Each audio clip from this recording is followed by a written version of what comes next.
அனைவருக்கும் வணக்கம். Motivational story 26. Spanish நாட்டு ஓட்டப்பந்தய வீரர் இவான் பெர்னாண்டஸ், கென்யா நாட்டு ஓட்டப்பந்தய வீரர் ஆபெல் முட்டாய். இவங்க ரெண்டு பேரும் டிசம்பர் 2012 கிராஸ் கண்ட்ரி ரேஸ் ஸ்பெயின்ல நடக்குது, அங்க பார்ட்டிசிபேட் பண்றாங்க. ஆபெல் தான் முன்னோக்கி ஓடிட்டு இருக்கார். ஆனா அவர் பினிஷிங் லைன் எதுன்னு தெரியாம ஒரு குறிப்பிட்ட தூரத்துக்கு முன்னாடியே நின்னுறார். அப்ப இவான் அவர் பின்னாடி வந்துட்டு ஸ்பானிஷ் மொழியில ஆபெல் பினிஷிங் லைன் இஸ் தேர், அங்க இருக்கு அந்த கோடு அப்படின்னு சொல்றார்.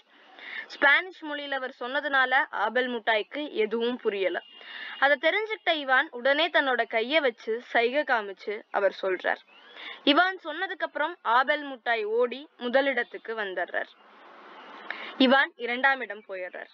Ivan lost the game but won the heart. Ivan போட்டியில தோல்வியுற்றாலும், அதாவது அவர் முதலிடம் வரல, அப்படி இருந்தாலும் கூட அவர் பலரோட இதயங்களை வென்று விட்டார். அழக்கொண்ட எல்லாம் அழப்போம், இழப்பினும் பிற்பயக்கும் நற்பாலவை.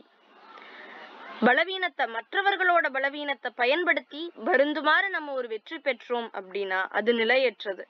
ஆனா நேர்மையான வழியில தோல்வியுற்றாலும் கூட அது பின்னால நன்மை பயக்கும் அப்படிங்கிறது தான் இந்த குறளோட அர்த்தம். இதே விஷயம்தான் இவானுக்கும். இவான் அந்த போட்டியில தோல்வியுற்றாலும் கூட புகழின் உச்சிக்கே சென்று விட்டார். ஒரு பேட்டியில ஒருத்தர் கேக்குறார், நீங்க ஏன் அவரை வின் பண்றதுக்கு விட்டு கொடுத்துட்டீங்க அப்படின்னு சொல்லி. அப்ப இவான் சொல்றார், கென்ய நாட்டு வீரர் தான் உண்மையான வெற்றியாளர். ஆபெல் முட்டாயோட குழப்பத்தை பயன்படுத்தி நான் அந்த பதக்கத்தை ஜெயிச்சிருந்தேன் அப்படின்னா அந்த பதக்கத்துக்கு என்ன மரியாதை இருந்திருக்கும், என்னோட அன்னை என்னை பற்றி என்ன நினைப்பார், what would my mother think of it அப்படின்னு கேக்குறார்.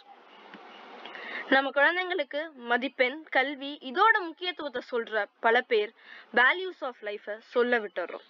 குழந்தைங்களுக்கு முக்கியமே வேல்யூஸ் ஆஃப் லைஃப், அதை கத்துக் கொடுப்போம். நன்றி.